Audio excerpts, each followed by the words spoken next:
2 ஒலிவ மரங்கள். பின்பு நான் அவரை நோக்கி, குத்து விளக்குக்கு வலதுபுறமாகவும் அதற்கு இடதுபுறமாகவும் இருக்கிற இந்த 2 ஒலிவ மரங்கள் என்ன என்று கேட்டேன். மறுபடியும் நான் அவரை நோக்கி, 2 பொற்குழாய்களின் வழியாய் தொங்கி பொன்னிறமான எண்ணெயை தங்களிலிருந்து இறங்கப் பண்ணுகிறவைகளாகிய ஒலிவ மரங்களின் 2 கிளைகள் என்னவென்று கேட்டேன். அதற்கு அவர், இவைகள் என்னதென்று உனக்கு தெரியாதா என்றார். ஆண்டவனே, எனக்கு தெரியாது என்றேன். அப்பொழுது அவர், இவைகள் 2ம் சர்வலோகத்துக்கும் ஆண்டவராயிருக்கிறவரின் சமூகத்தில் நிற்கிற அபிஷேகம் பெற்றவர்கள் என்றார். கர்த்தருடைய தூதனானவர் சகரியாவை உற்சாகப்படுத்துவதற்கு போதுமான வார்த்தைகளை சொல்லுகிறார். சகரியா சிறையிருப்பில் இருந்து திரும்பி வந்திருக்கிற யூதர்களையும் உற்சாகப்படுத்த வேண்டும். அதற்கு போதுமான வார்த்தைகளும் அவருக்கு சொல்லப்பட்டிருக்கிறது. சகரியா பார்த்த தரிசனத்தின் வியாக்கியானத்தை அவர் புரிந்து கொள்ள வேண்டும். தரிசனத்தின் விவரத்தை பற்றி அவருடைய மனதிற்குள் பல கேள்விகள் எழும்பியிருக்கிறது. கர்த்தருடைய தூதனானவரிடம் இது பற்றி கேட்டு விளக்கம் பெற்றுக்கொள்ள வேண்டும் என்று சகரியா விரும்புகிறார். சகரியாவுக்கு குத்துவிளக்கை பற்றியும் அதன் அகல்களை பற்றியும் வியாக்கியானம் தெரிந்திருக்கிறது. குத்துவிளக்கு என்பது எருசலேமை குறிக்கிறது. இது எருசலேமில் உள்ள தேவாலயத்தை குறிக்கிறது. அகல்களின் விளக்கு வெளிச்சம் எல்லா இடங்களுக்கும் பரவுவது போல ரட்சிப்பு கர்த்தருடைய ஆலயத்தில் இருந்து எல்லா தேசத்தார் மத்தியிலும் புறப்பட்டு போக வேண்டும்.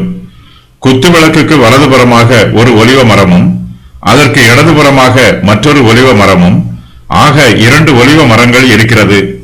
சகரியா இதை தரிசனத்திலே பார்க்கிறார். ஆனால் இவ்விரண்டு ஒலிவ மரங்களும் என்ன என்று சகரியாவுக்கு தெரியவில்லை. இந்த 2 ஒலிவ மரங்கள் என்ன என்று சகரியா கர்த்தருடைய தூதனிடம் கேட்கிறார்.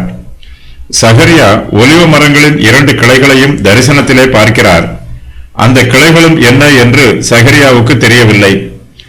சகரியா மறுபடியும் கர்த்தருடைய தூதனை நோக்கி, 2 பொற்குழாய்களின் வழியாய் தொங்கி பொன்னிறமான எண்ணெயை தங்களில் இருந்து இறங்க பண்ணுகிறவைகளாகிய ஒலிவ மரங்களின் 2 கிளைகள் என்ன என்று கேட்கிறார். சகரியா 2 ஒலிவ மரங்களையும் பார்க்கிறார்.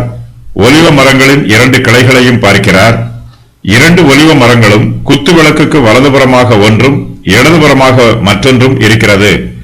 குத்துவிளக்கு கர்த்தருடைய சபைக்கு அடையாளம். ஒலிவ மரம் கர்த்தருடைய தெய்வீக கிருபைக்கு அடையாளம். ஒலிவ மரம் குத்துவிளக்குக்கு அருகாமையில் இருக்கிறது. கர்த்தருடைய கிருபையும் அவருடைய சபைக்கு அருகாமையில் இருக்கிறது. குத்துவிளக்கிலே 7 அகல்கள் இருக்கிறது. இந்த அகல்களுக்கு குத்துவிளக்கின் உச்சியில் இருக்கிற கிண்ணத்தில் இருந்து ஒலிவ எண்ணெய் வருகிறது. அந்த கிண்ணத்திற்கு ஒலிவ மரங்களின் 2 கிளைகளில் இருந்து எண்ணெய் வருகிறது. இவ்விரண்டு கிளைகளும் குத்துவிளக்கின் உச்சியில் உள்ள கிண்ணமும் 2 பொற்குழாய்களினால் இணைக்கப்பட்டிருக்கிறது. ஒலிவ மரங்களின் 2 கிளைகளில் இருந்து எண்ணெய் புறப்பட்டு 2 பொற்குழாய்களின் வழியாக கிண்ணத்திற்கு வந்து சேருகிறது. கிண்ணத்தில் இருந்து 7 குழாய்கள் வழியாக 7 அகல்களுக்கு ஒலிவ எண்ணெய் வந்து சேருகிறது. அகல் விளக்குகள் எப்போதும் எரிந்து கொண்டிருக்கும். அகல் விளக்குகளில் உள்ள எண்ணெய் காலியாகும் போது அதற்கு கிண்ணத்தில் இருந்து எண்ணெய் வந்து கொண்டிருக்கும். கிண்ணத்தில் உள்ள எண்ணெய் காலியாகும் போது ஒலிவ மரங்களின் 2 கிளைகளில் இருந்து எண்ணெய் வந்து கொண்டிருக்கும்.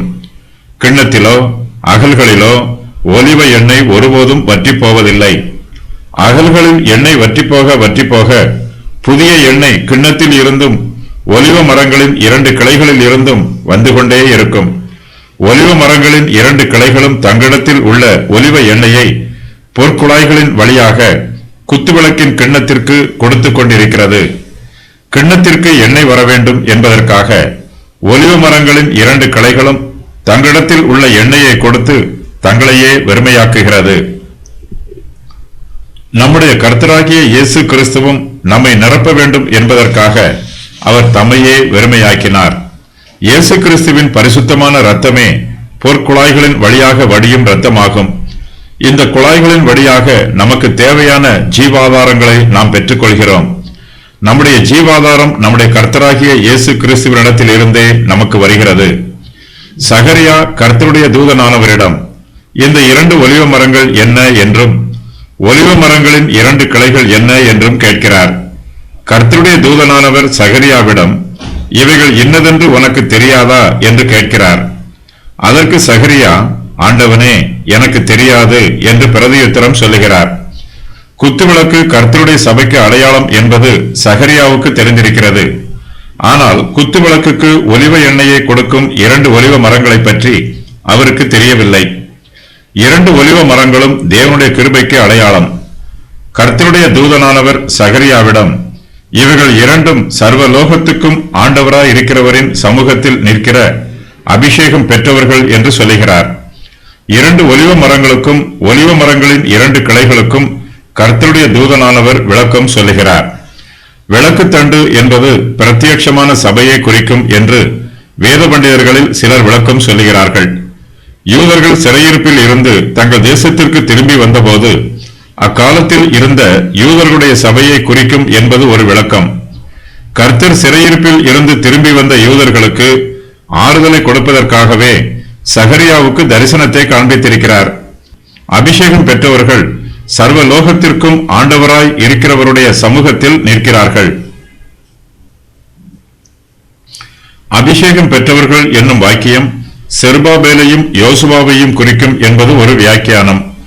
யூதர்கள் உலகம் முழுவதும் சென்று கர்த்தருக்கு சாட்சியாக இருப்பார்கள். கர்த்தர் யூதர்கள் மத்தியில் 2 நியமங்களை கொடுத்திருக்கிறார். அவற்றில் ஒன்று கர்த்தருடைய ஊழியம், மற்றொன்று கர்த்தருடைய பிரமாணத்தின்படி ஜனங்களை ஆளுகை செய்வது. கர்த்தர் இவ்விரண்டு நியமங்களையும் இக்காலத்தில் பிரசித்தி பெற்றிருந்த செருபாபேல், யோசுவா ஆகியோருக்கு கொடுக்கிறார். செருபாபேல் யூதருக்கு தலைவர், யோசுவா பிரதான ஆசாரியர். ராஜாக்களும் ஆசாரியர்களும் எண்ணெயால் அபிஷேகம் பண்ணப்படுகிறார்கள். அவர்கள் தங்களுடைய ஞானத்தையும் தைரியத்தையும் உற்சாகத்தையும் கிண்ணத்திலே ஊற்றுகிறார்கள். அவர்கள் தங்களை தாங்களே வெறுமையாக்குகிறார்கள். குத்து விளக்கில் உள்ள அகல்கள் எப்போதும் எரிந்து கொண்டிருக்க வேண்டும் என்பதற்காக ராஜாக்களும் ஆசாரியர்களும் தங்களை வெறுமையாக்கி தங்களுடைய ஞானத்தையும் தாளந்துகளையும் பொற்கிண்ணத்திலே ஊற்றுகிறார்கள். சகரியா பார்த்த குத்து விளக்குக்கு வியாக்கியானம் சொல்லும்போது வேத பண்டிதர்களில் சிலர் இது கர்த்தருடைய பொதுவான சபையை குறிக்கும் என்று சொல்லுகிறார்கள். சிறையிருப்பில் இருந்து திரும்பி வந்த யூதர்களுடைய சபைக்கு மாத்திரம் என்று கர்த்தர் இந்த தரிசனத்தை வெளிப்படுத்தாமல் எல்லா காலத்திலும் எல்லா தேசங்களிலும் இருக்கிற கர்த்தருடைய ஆவிக்குரிய சபைக்கு இந்த தரிசனத்தை வெளிப்படுத்தி இருக்கிறார் என்று சொல்லுகிறார்கள். அபிஷேகம் பெற்றவர்கள் என்னும் வாக்கியம் இயேசு கிறிஸ்துவையும் பரிசுத்த ஆவியானவரையும் குறிக்கும் என்பது மற்றொரு வியாக்கியானம். கர்த்தராகிய இயேசு கிறிஸ்து நம்முடைய ஆத்தும மீட்பராய் இருக்கிறார். பரிசுத்த ஆவியானவர் நம்முடைய தேற்றரவாளராய் இருக்கிறார். ஒலிவ மரம் இயேசு கிறிஸ்துவை குறிக்கும் என்றும் ஒலிவ மரத்தின் கிளை பரிசுத்த ஆவியானவரை குறிக்கும் என்றும் வேத பண்டிதர்கள் விளக்கம் சொல்லுகிறார்கள். ஒலிவ மரத்தின் கிளையில் இருந்து வடிகிற ஒலிவ எண்ணெய் கர்த்தருடைய தெய்வீக கிருபையை குறிக்கும். கர்த்தரிடத்தில் இருந்து ஆவியானவர் மூலமாக விசுவாசிகளாகிய நாம் தேவனுடைய கிருபைகளை பெற்றுக் கொள்கிறோம். கர்த்தருடைய கிருபையே நம்முடைய விளக்கை எப்போதும் எரிய செய்து கொண்டிருக்கிறது. அபிஷேகம் பெற்றவர்கள் என்னும் வாக்கியம் பரிசுத்த ஆவியானவரின் அபிஷேகத்தை பெற்றிருக்கிற விசுவாசிகளை குறிக்கும் என்றும் வேத பண்டிதர்களில் சிலர் விளக்கம் சொல்லுகிறார்கள். அபிஷேகம் பெற்றவர்கள் கர்த்தருடைய சமூகத்திற்கு முன்பாக நின்று ஜெபிக்கிறார்கள். இவர்களுடைய ஜெபத்தின் மூலமாய் கர்த்தருடைய தெய்வீக கிருபை எல்லா ஜனங்களுக்கும் கிடைக்கிறது என்று இவர்கள் வியாக்கியானம் சொல்லுகிறார்கள். இந்த தரிசனத்தை செருபாபேலுக்கு பொருந்துமாறு தூதனானவர் காண்பிக்கிறார். அதன் பின்பு ஒலிவ மரங்களின் முழுமையான பொருளை விவரிக்கிறார். இவ்விரண்டு ஒலிவ மரங்களும் சர்வலோகத்துக்கும் ஆண்டவராய் இருக்கிறவரின் சமூகத்தில் நிற்கிற அபிஷேகம் பெற்றவர்கள் ஆவார்கள். இவர்கள் மரணத்தை பார்க்காமல் எடுத்துக் கொள்ளப்பட்டார்கள். மறுபடியும் இவர்கள் வெளிப்படுத்தின விசேஷம் 11 3 முதல் 11 வரை உள்ள வசனங்களில் கூறப்பட்டிருக்கும் 2 சாட்சிகளாக பூமியில் வெளிப்படுவார்கள்.